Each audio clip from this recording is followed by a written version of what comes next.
ಜೋರ್ ಜೋರಾಗೆ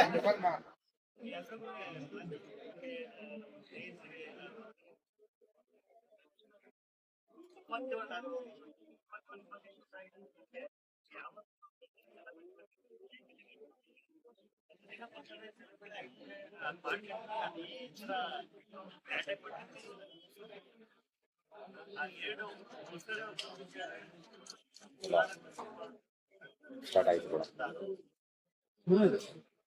ರೆಕಾರ್ಡ್ ಇಲ್ಲ ಏಕೆ ತಂದ್ರೆ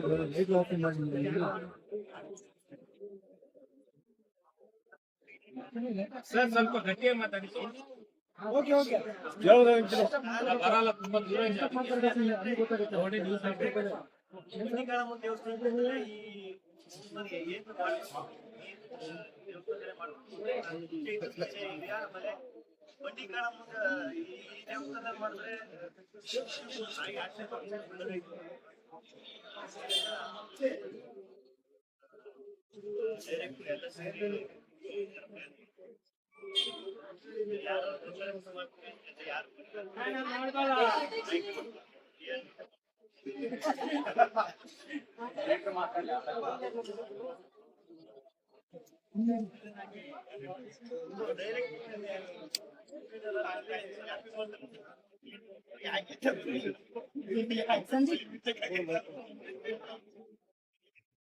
ಮಚ್ಚ ನೋಡ್ತಾ ಇರ್ತೀಯಾ? ಬೈಕ್ ತಗೊಂಡ್ಬಿಡ್ತೀನಿ ಹೋಗಿ.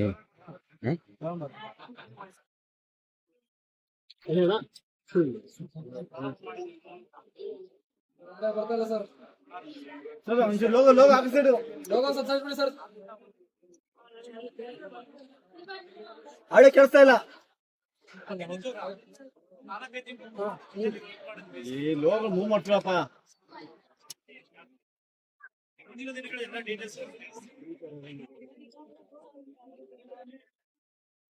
ಅಣ್ಣ ಲೋಗೋ ಜಲ್ಸಿ ಸ್ವಲ್ಪ ಮೂವ್ ಮಾಡಬೇಕು. ಆಳೆ ಕೆಲಸ ಇಲ್ಲ. ಮಾತಾಡೋರು ಲೋಗೋ ಹೋಗ್ಲಿ.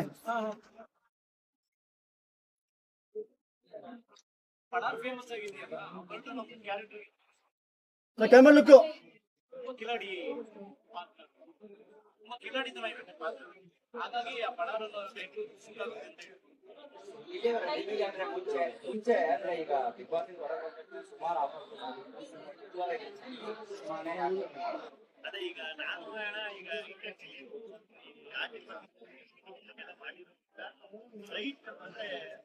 ಎಲ್ಲ ಬಗ್ಗೆ ಅದರಲ್ಲಿ ಒಳ್ಳೆ ಏನ್ ಮಾತು ನೋಡ್ತಾ ಇರ್ಬೇಕಂತೆ.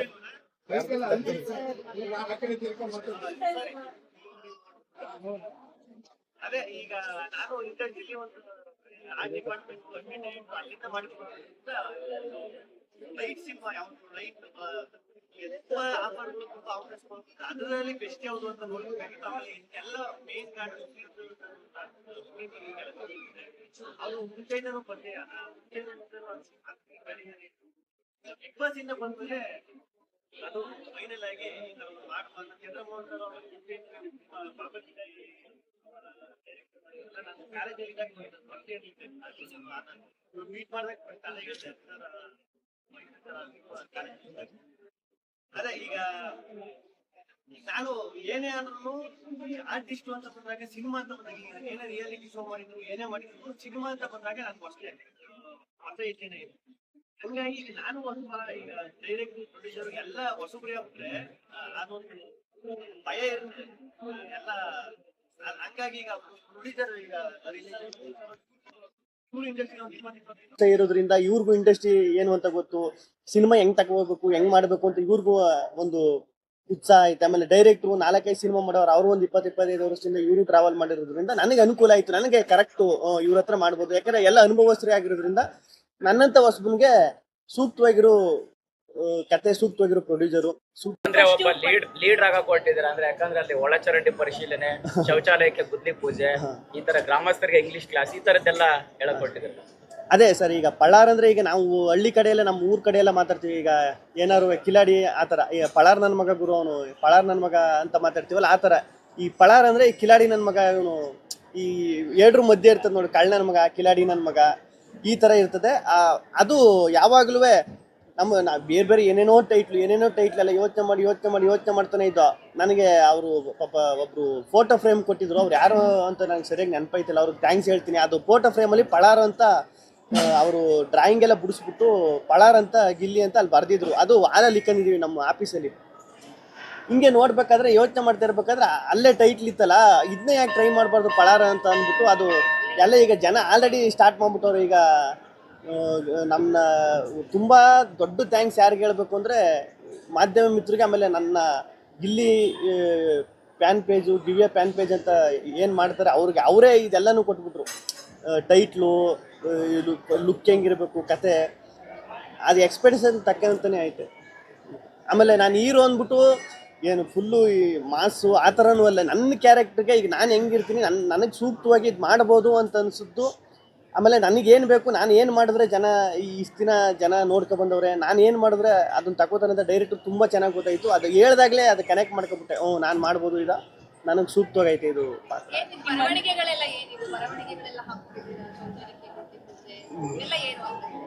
ಅದೇ ಬರವಣಿಗೆ ಮೇಡಮ್, ಅದು ನೀವು ಕ್ಯಾರೆಕ್ಟರೈಸೇಷನ್, ಅದು ಅಂದರೆ ದಿನಚರಿಗಳ ಬಗ್ಗೆ ಒಂದು ಡೈರಿ ಬರ್ಕೋತಾರೆ ಅವರು ಸಂಘ ಒಂದು ಟೀಮ್ ಮಾಡಿಕೊಂಡು. ಮುಂದಿನ ದಿನಗಳಲ್ಲಿ ಕಥೆಯಲ್ಲಿ ಕ್ಯಾರೆಕ್ಟರೈಸೇಷನ್ ಏನಿದೆ, ಹೆಂಗೆ ಹೋಗುತ್ತೆ ಅಂತ ಮುಂದಿನ ದಿನಗಳು ಹೋಗ್ತೀವಿ. ಜಸ್ಟ್ ಈಗ ಇಂಟ್ರೆಸ್ಟಿಂಗ್ ಅನ್ಸೋ ಪಾಯಿಂಟು ನಮ್ಮ ಕ್ಯಾರೆಕ್ಟರೈಸೇಷನ್. ಹಾಗಾಗಿ ಅದ್ರ ಮೇಲೆ ಈ ಸಿನಿಮಾ ಅನೌನ್ಸ್ ಆಗ್ತಿದೆ ಅಂದಾಗಲೇ ಹೀರೋಯಿನ್ ವಿಚಾರವಾಗಿ ಒಂದಿಷ್ಟು ಸುದ್ದಿಗಳು ಅರ್ಥ ಆಗ್ತಿತ್ತು. ಶ್ರೀಲೀಲಾ, ರಶ್ಮಿತ್ ಇದೆಲ್ಲ ಸಿನಿಮಾಕ್ಕೆ ಈಗ ಮುಂದಿನ ದಿನಗಳಲ್ಲಿ ಹೇಳ್ತೀವಿ. ಈಗ ಫೈನಲ್ ಮಾಡಿ ಹೇಳಿ ಗೊತ್ತು ಯಾರು ಅಂತ ಅದು ಬೈ ಮಿಸ್ ಆಗಿ ಇದಾಗಿರೋದು ಮೇಡಮ್. ಫೋಟೋ ಇತ್ತಲ್ಲ, ಅದು ಡಿಲೀಟ್ ಮಾಡಿದ್ರು, ಅದನ್ನು ಡಿಲೀಟ್ ಮಾಡೋದು. ಇಲ್ಲಿ ನಿಮಗೆ ಯಾರು ಹೀರೋಯಿನ್ ಆಗ್ಬೇಕಂತ ಇಷ್ಟ ಇದೆ? ಇಲ್ಲ ಡೈರೆಕ್ಟ್ರು ಯಾರು ಪಾತ್ರಕ್ಕೆ ಯಾರು ಮಾಡ್ತಾರೋ, ನನಗೆ ಯಾರಾಗಬೇಕು ಅಂತ ಹೇಳಿದ್ರೆ ಈಗ ನಾನು ಹೇಳ್ದವ್ರೆಲ್ಲ ಮಾಡ್ಕೊಂಡೆ, ಇವರು ಪ್ರೊಡ್ಯೂಸರ್ ಕರ್ಕೊಂಬರು ಕರೆದವ್ರ.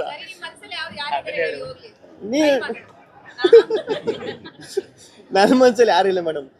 ಯಾರು ಪ್ರೊಡ್ಯೂಸರು, ಯಾರು ಇವರು ಮಾಡಿದ್ರೆ ಕರೆಕ್ಟಾಗಿ ಇರ್ತದೆ ಅಂತ ಅನ್ಸುತ್ತೆ. ಈಗ ಆಲ್ರೆಡಿ ವರ್ಕ್ಶಾಪ್ ಸ್ಟಾರ್ಟ್ ಆಗಿದೆ ಮೇಡಮ್, ವರ್ಕ್ ಮಾಡ್ತಾ ಇದ್ದೀವಿ. ಹೌದು, ಹೊಸಬ್ರೆ. ಆಮೇಲೆ ಹೀರೋಯಿನ್ ಮೇಡಮ್ ಈಗ ಏನಂದ್ರೆ ಮೇಡಮ್, ಈಗ ನಿಮ್ ನೋಡಿ, ಈಗ ನಿಮ್ಗೆ ಕ್ಯೂರಿಯಾಸಿಟಿ ಐತೆ ಯಾರು ಹೀರೋಯಿನ್ ಅಂತ, ಅದು ಹಂಗೆ ಉಳಿಸ್ಕೊಂಡು ಕರೆಕ್ಟ್ ಟೈಮ್ಗೆ ಸೂಕ್ತವಾದ ಸಮಯದಲ್ಲಿ ರಿವೀಲ್ ಮಾಡುವಂತ. ಶೂಟಿಂಗ್ ಯಾವಾಗ, ಯಾರೆಲ್ಲ ಆಕ್ಟ್ ಮಾಡ್ತಾ ಇದ್ದಾರೆ? ಈಗ 24th ಸ್ಟಾರ್ಟ್ ಸರ್. ಜೊತೆಗೆ ನಮ್ಮ ಶೋಭರಾಜ್ ಸರ್ ಇದ್ದಾರೆ, ಆಮೇಲೆ ಪುಷ್ಪರಾಜ್ ಅಂತ ಭಾವ ಬಂದರು ಪಾತ್ರ ಮಾಡಿದಾರಲ್ಲ ಅವರು, ಸೂಪ್ರಮ್ಸು ಪುಷ್ಪರಾಜ್ ಅಂತ. ಸೊ ಈ ಥರ ನಡೀತಾ ಇದೆ. ಮುಂದಿನ ದಿನಗಳಲ್ಲಿ ಇನ್ನೂ ತಿಳಿಸ್ತೀವಿ ಸರ್, ಇನ್ನೂ ಇಂಟ್ರೆಸ್ಟಿಂಗ್ ಕ್ಯಾರೆಕ್ಟರ್ಗಳೆಲ್ಲ ಇದೆ.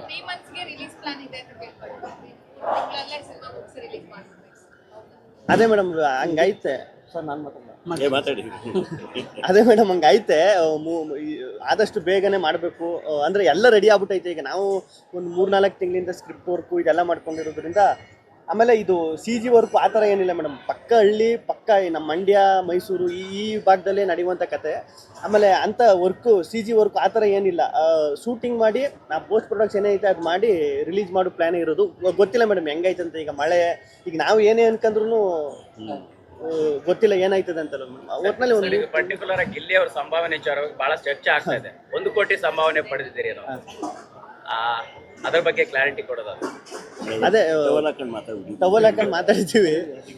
ಅದು ಇಲ್ಲಿ ಫಸ್ಟ್ ಮೂವಿಗೆನೇ KVN ಅವರು ಪ್ರೆಸೆಂಟ್ ಮಾಡ್ತಿದ್ದಾರೆ, ಸೋ ಎಷ್ಟು ಖುಷಿ ಇದೆ. ಅದೇ ತುಂಬ ಖುಷಿ ಮೇಡಮ್, ನಿಜವಾಗ್ಲೂ ಅದು ಒಂದು ದೊಡ್ಡ ಸ್ಟ್ರೆಂತ್ ಅಂತ ಹೇಳ್ಬೋದು. ಈಗ KVN ಸಂಸ್ಥೆ ಎಲ್ರಿಗೂ ಗೊತ್ತು. ಈಗ ನಮ್ಮ ಇಂಡಿಯಾದಲ್ಲಿ KVN ಸಂಸ್ಥೆ ಅಂದರೆ ಈಗ ಗೊತ್ತಿಲ್ಲದೆ ಇರೋ ಎಲ್ಲ ಇದರಲ್ಲೂ ಸಿನಿಮಾ ಮಾಡಿರೋದ್ರಿಂದ ನನಗೆ ದೊಡ್ಡ ಪ್ಲಸ್ ಆಯ್ತದು. KVN ಸಂಸ್ಥೆಯವರು ಇಷ್ಟು ಸಪೋರ್ಟ್ ಮಾಡ್ತಿರೋದು. ವೆಂಕಟ್ ಸರ್ಗೆ ತುಂಬ ಥ್ಯಾಂಕ್ಸ್ ಹೇಳ್ತೀನಿ. ಏನು ಮೇಡಮ್ ಸಂಭಾವನೆ ಬಗ್ಗೆ ಒಂದು ಕ್ಲಾರಿಟಿ ಇಲ್ಲ ಒಂದು ಒಟ್ಟಿನಲ್ಲಿ ಮಾತಾಡಿದೀವಿ. ಅದೇ ಟವಲ್ ಹಾಕೊಂಡು ಮಾತಾಡಿದ್ವಲ್ಲ ಮೇಡಮ್, ಅಷ್ಟೇ. ಗಿಲ್ಲಿಯವರೇ ಬಿಗ್ ಬಾಸ್ ಆದ್ಮೇಲೆ ಸಿಕ್ಕಾಪಟ್ಟೆ ಪ್ರಾಜೆಕ್ಟ್ ನಿಮ್ಗೆ ಬಂದಂತೆ, ಪರ್ಟಿಕ್ಯುಲರ್ಲಿ ಈ ಪ್ರಾಜೆಕ್ಟ್ ನ ಒಪ್ಕೊಂಡ್ರಿ ಅಂತ ಹೇಳಿ ಅದೇ ಹೇಳಿದ್ನಲ್ಲ ಮೇಡಮ್. ಈಗ ನಮ್ಮ ಕ್ಯಾಮ್ರಾಮನ್ ಸರ್ ಚಂದ್ರಶೇಖರ್ ಸರ್ ಅಂತ, ಮೋಸ್ಟ್ಲಿ ಪಕ್ಕ ಪರಿಚಯ ಇರಲ್ಲ, ಬಟ್ ಸೂಪ್ರಮ್ಸು ಅಂತ ಸಿನಿಮಾ ಬಂತಲ್ಲ ಮೇಡಮ್, ತುಂಬ ಹಿಟ್ಟಾಯ್ತಲ್ಲ ಆ ಕ್ಯಾಮ್ರಾಮನ್. ಆಮೇಲೆ ಇವ್ರಿಗೂ ನನಗೂ ನಂಟು ಹೆಂಗೆ ಅಂದರೆ, ಯುವರತ್ನ ಸಿನಿಮಾದಲ್ಲೂ ವರ್ಕ್ ಮಾಡೋರೆ ಸರ್. ನಾನು ಯುವರತ್ನ ಸಿನಿಮಾದಲ್ಲಿ ಆ ಡಿಪಾರ್ಟ್ಮೆಂಟು. ನಾನು ಬಂದಾಗ ಫಸ್ಟ್ ಆಫೀಸಿಗೆ ಬಂದಾಗ ಸರ್ ಎಲ್ಲೋ ನೋಡೋನಿಲ್ಲ ಅಂತ ನಾನು, ನಮ್ಮ ಸೋಮಣ್ಣ ಮಾಚಿಮಾಡ ಸರ್ ಇದ್ರು ಗೊತ್ತಾ, ಸೇಮ್ ಅವ್ರ ಥರನೇ ಅವರು ಒಂಚೂರು. ನಾನು ಮೋಸ್ಟ್ಲಿ ಅದಕ್ಕೆ ಹಂಗೆ ಅನ್ನಿಸ್ತಾ ಇರ್ಬೋದೇನೋ, ಅವ್ರು ನೋಡಿದ್ದೀನಲ್ಲ ಅದಕ್ಕೆ ಹಂಗೆ ಅನ್ನಿಸ್ತಾ ಇರ್ಬೋದೇನೋ ಅಂದ್ರೆ ಫೋಟೋ ಎಲ್ಲ ತೋರಿಸ್ದೆ. ಆಮೇಲೆ ಹಿಂಗೆ ಮಾತಾಡ್ತಾ ಇರ್ಬೇಕಾದ್ರೆ ಸರ್ರು ಈ ಫ್ಲೋಲಿ ಹಿಂಗೆ ಮಾತಾಡ್ತಾ ಇರ್ಬೇಕಾದ್ರೆ ಹೇಳಿದ್ರೆ ಲೊಕೇಶನ್ ಎಲ್ಲ ಪ್ಲ್ಯಾನ್ ಮಾಡ್ತಾ ಇರ್ಬೇಕಾದ್ರೆ ಇಲ್ಲ ಸರ್ ಇವರ ಹತ್ರ ಸಿನಿಮಾ ಮಾಡ್ತಿದ್ದೆ ಸೆಟ್ ಕೆಲಸ ಮಾಡ್ತಿದ್ದೆ ನಾನು, ಅಲ್ಲೊಂದು ಲೊಕೇಶನ್ ಐತೆ ನೋಡುವ ಅಂತ ಮಾತಾಡ್ಬೇಕಾದ್ರೆ ಇವರು ಸರ್ರು ನೀವು ಮಾಡಿದಿರ ಅದ್ರಲ್ಲಿ ವರ್ಕ್? ಹ್ಞೂ ಸರ್ ನಾನು ಆ ಡಿಪಾರ್ಟ್ಮೆಂಟಲ್ಲಿ ಕೆಲಸ ಮಾಡ್ತಿದ್ದೆ ಅಂದಾಗ ನಾನು ಅದ್ರಲ್ಲಿ ವರ್ಕ್ ಮಾಡಿದ್ದೆ. ಆಮೇಲೆ ಫೋಟೋ ಎಲ್ಲ ನೋಡಿದ್ಮೇಲೆ ಗೊತ್ತಾಯಿತು ನಾವಿಬ್ಬರು ನಮಗೆ ಗೊತ್ತಿಲ್ದಂಗೆ ಸಿನಿಮಾದಲ್ಲಿ ವರ್ಕ್ ಮಾಡಿದ್ದೀವಿ ಅಂತ. ಈಗ ಡೈರೆಕ್ಟರ್ ಏನ್ ಗೊತ್ತಾ, ಇವ್ರಿಬ್ರು ಜೋಡಿ ಬಿಗ್ ಬಾಸ್ ಅಲ್ಲಿ ಕಾವ್ಯ ಮತ್ತೆ ಇವ್ರ ಜೋಡಿ ತುಂಬಾ ಹಿಟ್ ಆಯ್ತು, ಅವ್ರನ್ನ ಹೀರೋಯಿನ್ ಮಾಡ್ಕೋಬಹುದಿತ್ತಲ್ವಾ ಅಂತ. ಅದೇ ಮೇಡಮ್. ಸರ್ ಏನು ಹೇಳಿ ಸರ್ detail. ಆಪ್ಷನ್ ಇದೆಯಾ, ಸಾಧ್ಯತೆ ಇದೆಯಾ ಸರ್? ಅದೇ ಫೋಟೋ ಶೂಟ್ ಆಗಿರೋದೊಂದು ಸುದ್ದಿ ಇದೆ ಸರ್ ಇವಾಗ. ಕಾವ್ಯ ಮತ್ತೆ ಗಿಲ್ಲಿ ಜನ ಇಷ್ಟಪಟ್ಟಿದ್ರೆ ಈ ಜೋಡಿನ, ಸೊ ಇವಾಗ್ಲೂ ಕೂಡ ಅದು ಫ್ಯಾನ್ ಅದು ಕ್ವಶನ್ ಆಗೇ ಇರಲಿ ಮೇಡಮ್, ಮುಂದಿನ ದಿನಗಳಲ್ಲಿ ಆನ್ಸರ್ ಸೊ ಮಾಡಿ. ಹಂಗಂದ್ರೆ ಹೀರೋಯಿನ್ ಕಾವ್ಯ ಅಂತಾನೆ. ಆ ಥರ ಹೇಳೋಕ್ಕಾಗಲ್ಲ, ನೀವು ಅದನ್ನು ಏನು ಹೊರಗಡೆ ಎಲ್ಲೋ ತರಬೇಡಿ, ಬೇರೆ ಮುಂದಿನ ದಿನಗಳಲ್ಲಿ ತಿಳಿಸ್ತೀವಿ, ಒಂದು ವಾರದಲ್ಲೇ ಬೇಡಿ ತಿಳಿಸಿ. ಅಂದ್ರೆ ಅದ್ರ ಅರ್ಥ ಕಾವ್ಯ ಅಂತಾನೆ. ಇಲ್ಲ ಮೇಡಮ್, ಇಲ್ಲ ಅದೇ ಅದು ಹಂಗೆ ಇರ್ಲಿ ಅಂತ. ಕಾವ್ಯ ಮೇಡಮ್ ಅಂತೂ ಅದು ಹಂಗೆ ಇರ್ಲಿ, ಆ ಸಸ್ಪೆನ್ಸು. ಇಲ್ಲಿ ಈಗ ಶರಣ್ ಅವರಾಗಿರ್ಬೋದು ಅಥವಾ ಚಿಕ್ಕಣ್ಣ ಅವರಲ್ಲಿ ಕಾಮಿಡಿ ಆಕ್ಟ್ ಮಾಡಿ ಒಂದು ಕಾಮಿಡಿ ಅಂತ ಆದ್ಮೇಲೆ ಅವರು ಹೀರೋಗಳಾಗಿದ್ರು. ಆದ್ರೆ ಈಗ ನೀವು ಕಾಮಿಡಿ ಸ್ಟಾರ್ ಆಗಿ ಆಕ್ಟ್ ಮಾಡಿದ್ರು ಕೂಡ ಸಡನ್ ಆಗಿ ಅಂದ್ರೆ ಬೇಗನೆ ಅತಿ ಬೇಗನೆ ಸಿಕ್ಕಿದೆ ನಿಮ್ಗೆ ಹೀರೋ ಆಗುವಂತಹ ಒಂದು ಅವಕಾಶ. ಸೊ ಇದ್ರ ಬಗ್ಗೆ ಎಷ್ಟು ಖುಷಿ ಇದೆ? ಈಗ ಅದು ಖುಷಿಗಿಂತ ಜಾಸ್ತಿ ಭಯನೇ ಮೇಡಮ್. ಆಮೇಲೆ ನಾನು ಮುಂಚೆನೇ ಹೇಳ್ದಂಗೆ ಪಕ್ಕ ಇದು ಹೀರೋ ಆ ಥರನೂ ಅಲ್ಲ ಮೇಡಮ್. ಇದು ಈಗ ನಾನು ಈಗ ಕಾಮಿಡಿಯನ್ನೇ ಆಗಿದ್ರು ನನ್ನ ಪಾತ್ರ ಸಿನಿಮಾದಲ್ಲಿ ಒಬ್ಬ ಡೈರೆಕ್ಟ್ರು ಒಂದು ಕಾಮಿಡಿ ಪಾತ್ರಕ್ಕೆ ನಾನು ಯಾವ ಥರ ಇದು ಮಾಡ್ತಿದ್ರು ಸೇಮ್ ಅದೇ ಥರ ಕ್ಯಾರೆಕ್ಟರ್ ಇರೋದು. ಆಮೇಲೆ ಒಡಿಬಡಿ ನಾನು ಹೇಳಿದ್ನಲ್ಲ ಆ ಥರ ನಾನು ಅಲ್ಲದೆ ಇರೋದೇನೋ ತೋರ್ಸೋಕ್ಕೂ ಹೋಯ್ತಾ ಇಲ್ಲ ಈ ಸಿನಿಮಾದಲ್ಲಿ. ನಾನು ರಿಯಾಲಿಟಿ ಶೋಗಳಲ್ಲಾಗಿರ್ಬೋದು, ನಾನು ಮಾಡಿರೋ ಒಂದು ಚಿಕ್ಕ ಪುಟ್ಟ ಪಾತ್ರಗಳು ಸಿನಿಮಾದಲ್ಲಾಗಿರ್ಬೋದು, ಅಲ್ಲಿ ಏನು ಕ್ಯಾರೆಕ್ಟ್ರು ಅಲ್ಲೇನಿತ್ತು ಅದೇ ಸ್ವಲ್ಪ ಜಾಸ್ತಿ ಇರ್ತದೆ ಅಷ್ಟೇ. ಇಲ್ಲಿ ಹಂಗಂದ್ಬಿಟ್ಟು ಎಕ್ಸ್ಪೆರಿಮೆಂಟ್ ಏನು ಮಾಡೋಕೆ ಹೋಯ್ತಿಲ್ಲ. ಇಲ್ಲಿ ನಿಮ್ಮನ್ನ ನೋಡಿದಾಗ ಒಂದಿಷ್ಟು ಕಾಮಿಡಿ ಲುಕ್ ಅಥವಾ ನೀವು ಮಾಡ್ಕೊಂಡು ಬಂದಿರೋದು ಅದೇ ತರ ಡೈಲಾಗ್ಗಳಿದೆಲ್ಲ, ಬಟ್ ಈ ಲುಕ್ ನೋಡಿದ್ರೆ ಸ್ವಲ್ಪ ನೀವು ಸೀರಿಯಸ್ ಆಗಿ ಕಾಣ್ತಿರೋ ತರ ಇದೆ. ಹಂಗಿದ್ರೆ ಜಾಸ್ತಿ ಸೀರಿಯಸ್ ಆಗಿತ್ತು ಅಂದ್ರೆ ಸೀರಿಯಸ್ನೆಸ್ ಜಾಸ್ತಿ ಇದೆ ಸಿನಿಮಾದಲ್ಲಿ ಅಥವಾ ಕಾಮಿಡಿ ಜಾಸ್ತಿ ಕೊಟ್ಟಿದ್ದಾರೆ? ಇಲ್ಲ ಸೀರಿಯಸ್ನೆಸ್ ಅದೇ ಹೇಳಿದ್ನಲ್ಲ ಮೇಡಮ್. ನಾನು ನೋಡಿದ್ರೆ ಯಾರಾದ್ರು ಸೀರಿಯಸ್ಸು ನಾನು ಸೀರಿಯಸ್ಸು ಅಂತ ಹೇಳಿದ್ರೆ ಸೀರಿಯಸ್ ಆಗಿ ಎಲ್ಲರೂ ನಕ್ಬಿಡ್ತಾರೆ. ಅಲ್ಲ ನಾನು ಸೀರಿಯಸ್ ಆಗಿ ಅವನೇ ಅಂದರು ಅಂದರೆ ಈಗ ನೀವು ಆ ಫೇಸ್ ಮಾತ್ರ ಸೀರಿಯಸ್, ಅಲ್ಲೆಲ್ಲ ಓದ್ಬೇಕಾದ್ರೆ ನಿಮಗೆ ಅನ್ನಿಸ್ತು ನೋಡಿ. ಈಗ ಆ ಒಳಚರಣೆ ಅದೆಲ್ಲ ನಾನು ಸೀರಿಯಸ್ ಆಗಿ ಇರ್ತೀನಿ, ಬಟ್ ನನ್ನ ಸುತ್ತ ತಮಾಷೆಯಾಗಿ ಫನ್ನಾಗಿ ನಡೀತಾ ಇರ್ತದೆ ಕತೆ. ಆ ಥರ ನಾನು ಕೂತ್ಕೊಂಡು ಅಂದರೆ ಡಿಸ್ಕಸ್ ಮಾಡ್ಕೊಂಡು ವರ್ಕ್ ಮಾಡಿ.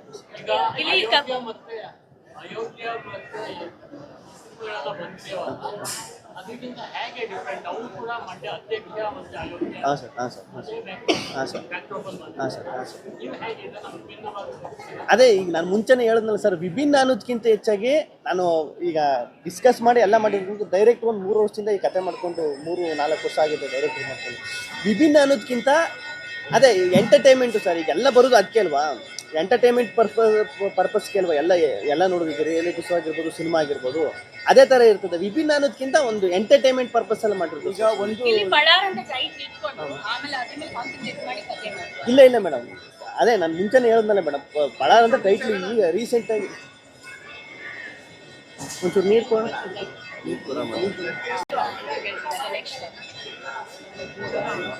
ಕಂಟಿನ್ಯೂ ಮಾಡಿ. ಇರಿ ಸೌಂಡ್ ಆಮೇಲೆ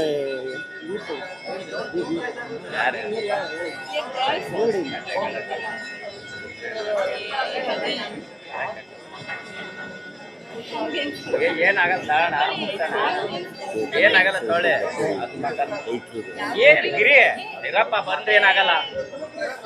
ಏನ್ ಮಾಡಕ್ಕಾಗತ್ತೆ, ಸಂಜೆ ತನಕ ಗಂಟೆ ಹೊಡಿತಾರೆ ಸರ್. ಮಾತಾಡಿ ಸರ್. ಏನು ಕೇಳ್ತೀನಿ. ಅದೇ ಪಳ ಟೈಟಲ್ ಎಲ್ಲ ಕಾನ್ಸಂಟ್ರೇಟ್ ಮಾಡಿ ಆಮೇಲೆ ಅದ್ರ ಮೇಲೆ ಕಥೆ. ಅದೇ ಮುಂಚೆನೇ ಹೇಳಿದ್ನಲ್ಲ ಮೇಡಮ್, ಅದು ಇಲ್ಲಿ ನಾವು ಅಲ್ಲೇ ಟೈಟ್ಲ್ ಇಟ್ಕೊಂಡು ಟೈಟ್ಲನ್ನ ಅಲ್ಲೇ ಇಟ್ಕೊಂಡು ನಾನು ರೀಲ್ಸಲ್ಲಿ ಇದರಲ್ಲೇ ನೋಡ್ಬೇಕಾದ್ರೂ ಅದು ಬತ್ತನೇ ಇತ್ತು ಪಳಾರ್ ಅನ್ನೋದು. ಆಮೇಲೆ ನಮ್ಮ ಸುತ್ತಮುತ್ತನೇ ಇತ್ತು, ಬಟ್ ನಾವು ಬೇರೆ ಟೈಟ್ಲು ಬೇರೆ ಏನು ಮಾಡ್ಬೋದು ಅಂತ ಬೇರೆ ಎಲ್ಲ ಯೋಚನೆ ಮಾಡ್ತಿದ್ದೋ. ಇನ್ನೊಂದು ನಮ್ಮ ಭರ್ಜರಿ ನಿರ್ದೇಶಕರು ಚೇತನ ಸರ್ ಅವರಲ್ಲ, ಚೇತನನ ಅವರು ಹೇಳಿದರು. ಆಮೇಲೆ ಅದೇ ಟೈಮ್ಗೆ ನಮ್ಮ ಆಫೀಸಲ್ಲಿ ಹೇಳಿದ್ನಲ್ಲ, ಫೋಟೋ ಫ್ರೇಮಲ್ಲಿ ಪಳಾರ್ ಅಂತ ಇತ್ತು. ಅದೆಲ್ಲ ಅಟ್ ಎ ಟೈಮ್ ಸಿಂಕ್ ಆಗ್ಬಿಡ್ತು ಅಷ್ಟೇ. ಇದನ್ನೇ ಇಟ್ಕೊಂಡ್ರೆ ಎಲ್ಲರೂ ಇದೇ ಇರಲಿ ಅನ್ನೋ ಥರ. ನಿಮ್ಮ ಟೈಟಲ್ ನೀವೇ ಇಟ್ಕೊಂಡಂಗಾಯ್ತು. ಬಿಗ್ ಬಾಸ್ ಅಲ್ಲಿ ಪಳಾರ್ ಗಿಲ್ಲಿ ಅಂತ ನೀವು ಇಟ್ಕೊಂಡಿದ್ರಿ. ಆಮೇಲೆ ಅದೇ ಮೇಡಮ್, ಈಗ ಜನನೂ ಆಸೆ ಪಡೋದು ಅದೇ ಮೇಡಮ್. ಈಗ ನಾನು ಅಲ್ದೇ ಇರೋದು ಏನು ಎಕ್ಸ್ಪೆರಿಮೆಂಟ್ ಮಾಡ್ತೀನಿ. ಈಗ ಪಳಾರ್ ಅಂತ ಟೈಟ್ಲು ಬೇಗ ರೀಚ್ ಆಯ್ತದೆ ಅಂತಾನು ಅನ್ನಿಸ್ತು. ಈಗ ನೀವು ಹೇಳಿದ್ರಲ್ಲ ಬಿಗ್ ಬಾಸ್ ಅಲ್ಲೂ ಅದೇ ಟೈಟ್ಲ್ ಕಂಡಿದ್ರಲ್ಲ, ಅದು ಇನ್ನೂ ತುಂಬಾ ಚೆನ್ನಾಗಿ ರೀಚ್ ಆಗೋಕೆ ಹೆಲ್ಪ್ ಆಯ್ತದೆ ಅಂತ. ಇಲ್ಲಿ ಇವಾಗ ಬಿಗ್ ಬಾಸ್ ಬಂದ ಮೇಲೆ ಎಷ್ಟು ಸಬ್ಜೆಕ್ಟ್ ಗಳನ್ನ ನೀವು ತಗೊಂಡಿದ್ದೀರಾ ಅಂತ, ಅಂದ್ರೆ ಪಳಾರ್ ಬರೋ ತನಕ ಎಷ್ಟು ಸಬ್ಜೆಕ್ಟ್ ಗಳು ನಿಮ್ಮ ಹತ್ರ ಬಂದಿದೆ? ಅದೇ ಈಗ ಡಿಸ್ಕಷನ್ ಅಂತೂ ಆಯ್ತಾ ಇರ್ತವೆ ಮೇಡಮ್. ಈಗ ಒಂದು ಅಂದಾಜು ಒಂದು ಅದೇ ಒಂದು 8-10 ಆ ಥರ.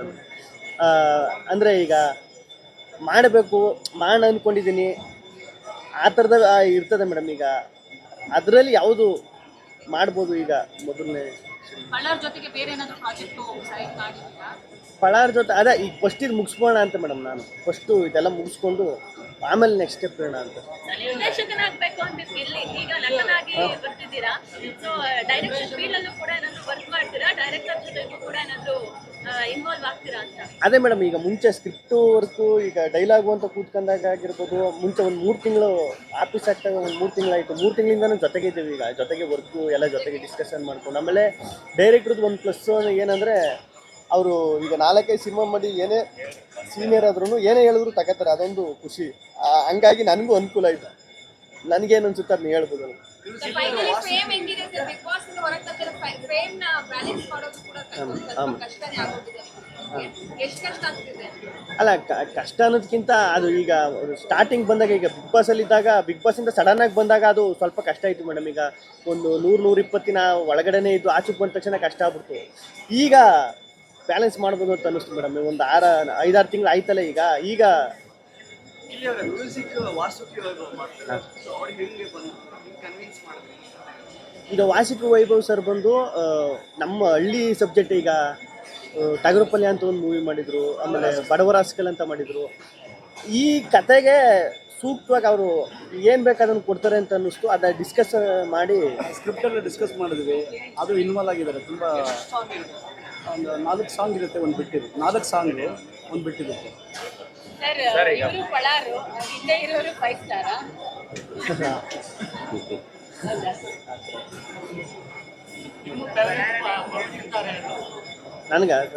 ನನಗೆ ಒಂದೊಂದು ಪೀರಿಯಡಲ್ಲಿ ಈಗ ನನಗೆ ಅವಾಗೆಲ್ಲ ನಾನು ಸ್ಕೂಲ್ಗೆಲ್ಲ ಹೋಗ್ಬೇಕಾದ್ರೆ ದೊಡ್ಡಣ್ಣ ಸರು, ಸಾಧು ಸರ್ ಅಂದರು ತುಂಬ ಇಷ್ಟ. ಅವ್ರ ಕಾಂಬಿನೇಷನ್ ಅಂದರೆ ಸಖತ್ ಇಷ್ಟ ಆಗೋದು, ಸೂರ್ಯವಂಶ ಸಿಂಹ ಅದರಲ್ಲೆಲ್ಲ.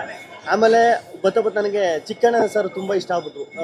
ನಮ್ಮ ಹಳ್ಳಿ ಈಗ ನಾವು ಮಾತಾಡ್ದಂಗೆ ಆ ಟೋನ್ ಹಿಡಿದೈತಲ್ಲ, ಈಗ ನಮ್ಮ ಮಂಡ್ಯ ಮೈಸೂರು ಆ ಟೋನಲ್ಲಿ ಅದು ಅಲ್ಲಿ ಸಖತ್ ಇಷ್ಟ ಆಗ್ಬಿಟ್ರು. ಕಿರಾತಕ, ರಾಜಹುಲಿ ಅದೆಲ್ಲ ನೋಡಿ. ಆಮೇಲೆ ಶರಣ ತುಂಬ ಇಷ್ಟ.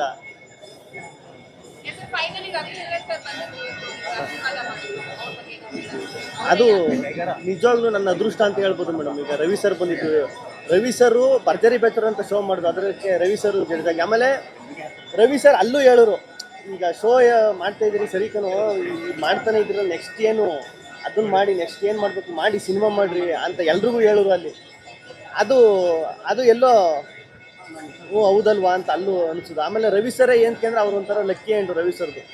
ಅವರು ಕೈಲಿ ಬಂದು, ಆಮೇಲೆ ಅದು ಅಷ್ಟು ಟ್ರಾವೆಲ್ ಮಾಡೋದ್ರಿಂದ ರವಿ ಸರ್ಗೆ ಒಂದು 40-45 ವರ್ಷ ಅವ್ರ ಆಶೀರ್ವಾದ ಇದ್ದರೆ ಇನ್ನೂ ಚೆನ್ನಾಗಿರ್ತದೆ ಅಂತ. ಡೈರೆಕ್ಷನ್ ಪ್ಲಾನ್ ಯಾವಾಗ? ಅದೇ ಇದು ಆದಮೇಲೆ ನೆಕ್ಸ್ಟು ಈಗ ಸದ್ಯಕ್ಕೆ ಇದೆ ಪಳಾರು ಏನೈತೆ ಏನೇನು ಕೇಳಿಲ್ಲ.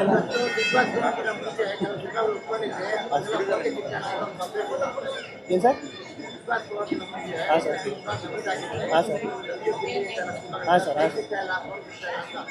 ಇಲ್ಲ ಸರ್, ಅದು ಈಗ ಫಸ್ಟು ಈಗ ಬಿಗ್ ಬಾಸ್ದಲ್ಲ ಸರ್, ಇದು ಸುಪ್ರೀ ಸರ್ ಅಂತ ನಾನು ಮುಂಚೆನೇ ಹೇಳಿದ್ನಲ್ಲ, ನಾನು ಬಿಗ್ ಬಾಸ್ ಹೋಗೋಕ್ಕಿಂತ ಮುಂಚೆನೇ ಇದು ನಡೀತಾನೆ ಇತ್ತು, ಹೆಂಗೆ ಮಾಡೋದು ಏನು ಮಾಡೋದು ಅಂತ. ಅಲ್ಲಿಂದ ಬಂದಮೇಲೆ ಈಗ ಪ್ರಾಪರಾಗಿ ಇದು ಮಾಡೋಣ ಅಂತ.